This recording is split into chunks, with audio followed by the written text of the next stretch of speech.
Hello दोस्तों, कैसे हैं आप सभी लोग। आप सभी का स्वागत करता हूं फिर से अपने चैनल नॉलेज बाईजी पर। मैं हूं आपका दोस्त अमित कुमार, लेकर आया हूं आपके लिए एक और न्यू इन्फॉर्मेटिव वीडियो लॉ से संबंधित।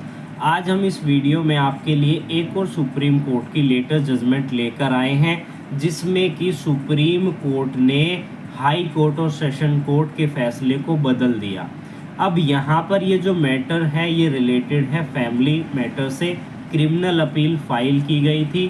यहाँ पर हस्बैंड और वाइफ के बीच में जो है डिस्प्यूट पैदा हो गया और मामला इतना बढ़ गया कि कोर्ट के अंदर उन्होंने जाना पड़ा और फिर अपील पे अपील करते गए, और यानी कि मैटर अब जो है सुप्रीम कोर्ट में आया और सुप्रीम कोर्ट ने उसका डिसीजन यहाँ पर दिया है, जजमेंट दी है।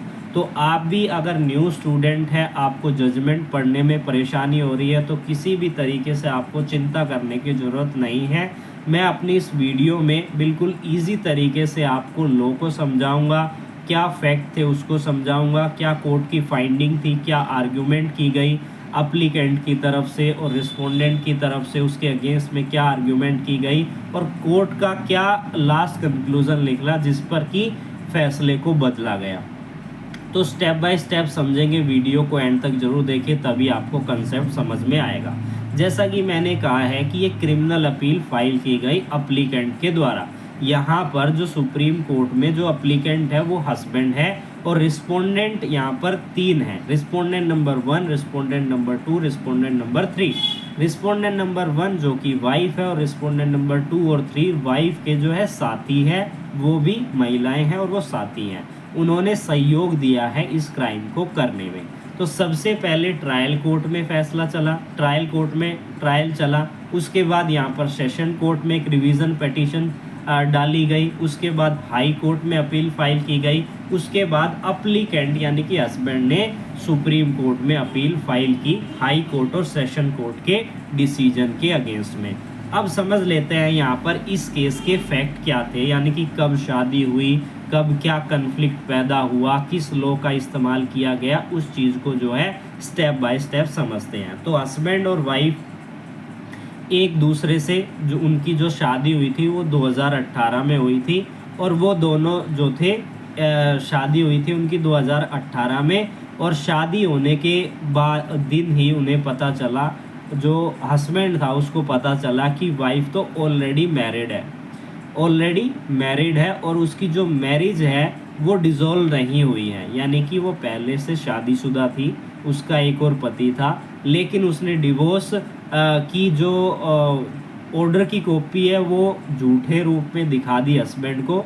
लेकिन अभी जो है डिसीजन नहीं आया था, क्या पॉइंट्स थे उसको समझते हैं। तो जब हस्बैंड को ये चीज़ पता चली कि वाइफ तो ऑलरेडी शादीशुदा है, तो यहाँ पर हस्बैंड ने क्या किया, सेक्शन 11 के अंदर पिटीशन फाइल कर दी हिंदू मैरिज एक्ट 1955 के अंदर कि इस मैरिज को जो है डिसॉल्व किया जाए। तो क्योंकि वाइफ ऑलरेडी पहले से ही शादीशुदा है। साथ ही हस्बैंड ने कंप्लेंट फाइल की मजिस्ट्रेट के समक्ष तीनों के अगेंस्ट, रिस्पोंडेंट नंबर 1 जो कि वाइफ थी, रिस्पोंडेंट नंबर 2, रिस्पोंडेंट नंबर 3 के अगेंस्ट में।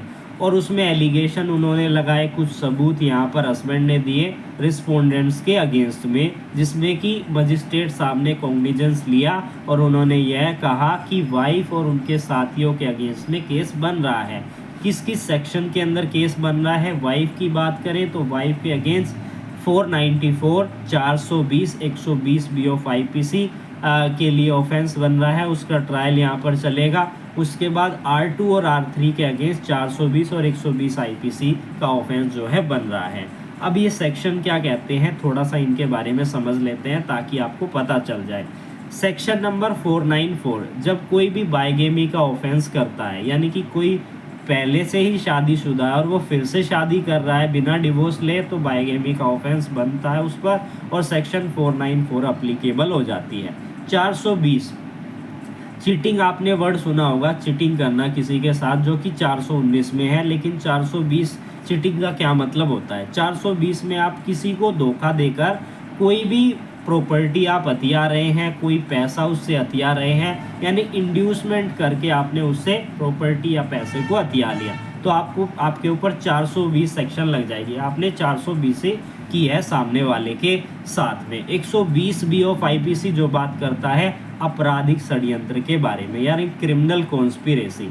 जब दो या दो से ज़्यादा व्यक्ति मिलकर कोई ऐसा एक्ट करते हैं जिससे सामने वाले को क्या किया जा सके, कंस्पायर्ड किया जा सके, उसे षड्यंत्र में फंसाया जा सके, और उस षड्यंत्र में फंसा के या तो उससे कोई चीज़ हथिया लो या कोई अपराध को अंजाम दे दो, तो 120 बी आईपीसी आप पर अप्लीकेबल हो जाएगी अगर आपने कुछ इस तरीके का एक्ट किया है। तो ये जो थे ये लीगल पॉइंट थे, ये जो लॉ का इस्तेमाल किया गया था वो यही सेक्शंस थी जो कि R1, R2 और R3 के अगेंस्ट में हस्बैंड ने यानी अप्लीकेंट ने कंप्लेंट फाइल की थी मजिस्ट्रेट के समक्ष, और मजिस्ट्रेट ने कॉग्निजेंस लिया उनका। अब माइंड ये कह रहा था कि यहाँ पर केस बन रहा है जो आपने एविडेंस यहाँ पर बताए हैं।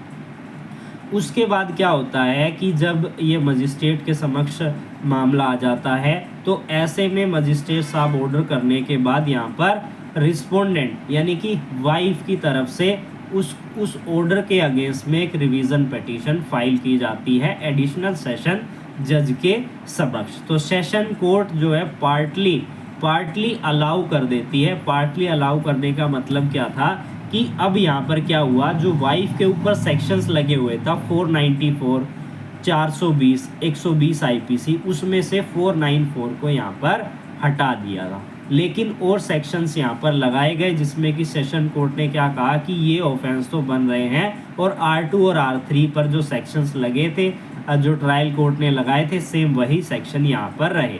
अब यहाँ पर अप्लीकेंट ने फिर से उसको चैलेंज किया हाई कोर्ट के समक्ष कि ये तो गलत है, इसने तो बाईगेमी की थी, सेशन कोर्ट ने यहाँ पर सही नहीं किया है।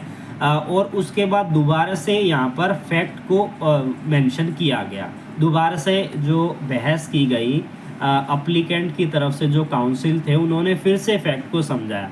उन्होंने क्या कहा कि अप्लीकेंट और रिस्पोंडेंट यानी कि हस्बैंड और वाइफ की शादी, इन दोनों का कॉन्टैक्ट एक मैट्रिमोनियल वेबसाइट के द्वारा हुआ था। ये दोनों मैट्रिमोनियल वेबसाइट के द्वारा एक दूसरे से मिले थे। उसके बाद इनकी मीटिंग हुई 2 बार, 2 डेट यहाँ पर मेंशन की गई है। जब आप इस जजमेंट को पढ़ेंगे, इस वीडियो को सुनने के बाद, तो आपको हर एक चीज़ बिल्कुल क्लियर हो जाएगी। यानी कि उनकी मीटिंग जब हुई थी तो वहाँ पर R2 और R3 भी मौजूद थे, यानी कि वाइफ के जो साथी थे वो भी वहाँ पर इन्वॉल्व थे। और मैरिज साइट पर उन्होंने डिस्क्लोज किया हुआ था कि वो जो है उनकी मैरिज हो चुकी है। और मीटिंग के दौरान जो वाइफ ने सर्टिफिकेट दिखाया, डिग्री ऑफ डिवोर्स का जो ऑर्डर दिखाया, उस ऑर्डर में धुंधलापन था, यानी कि वो ऑर्डर जो है वो साफ नहीं था।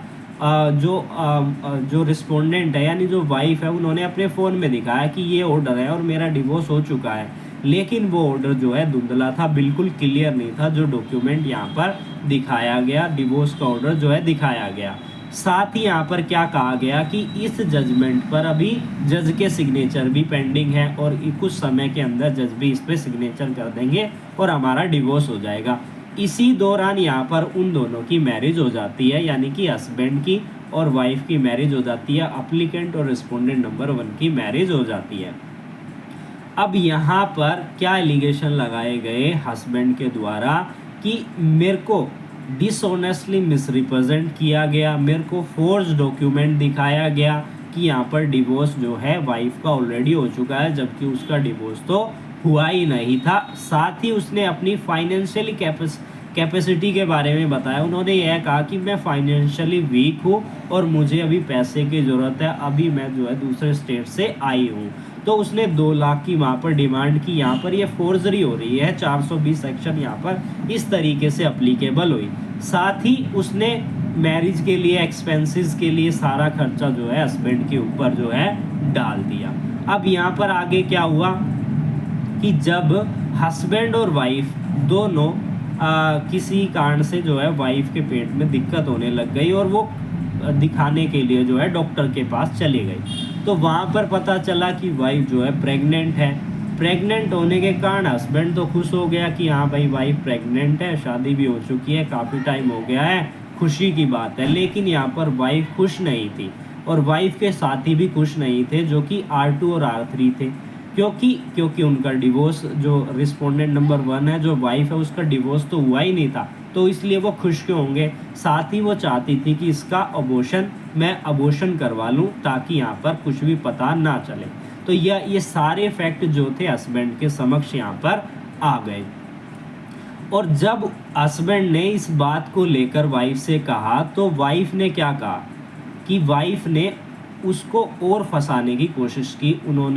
वाइफ ने हस्बैंड को कहा कि मैं तुम्हें क्रिमिनल केसेस में फंसा दूंगी, मैट्रिमोनियल क्रिमिनल केसेस में फंसा दूंगी, इसकी धमकी दी। साथ ही तुम्हारी गवर्नमेंट जॉब भी चली जाएगी और उसकी इमेज जो है उसको वो पूरी तरीके से ख़राब कर देगी अगर ये चीज़ें जो है सामने आई। तो ये देखकर जो था हस्बैंड बिल्कुल शॉक हो गया। उसके पास और कोई ऑप्शन नहीं था कंप्लेंट फाइल करने के अलावा, तो उन्होंने कंप्लेंट फाइल कर दी पुलिस में, और स्टेशन ऑफिसर को और SHO को जो है उन्होंने कंप्लेंट फाइल कर दी और मजिस्ट्रेट साहब के समक्ष कंप्लेंट फाइल कर दी तीनों के अगेंस्ट में।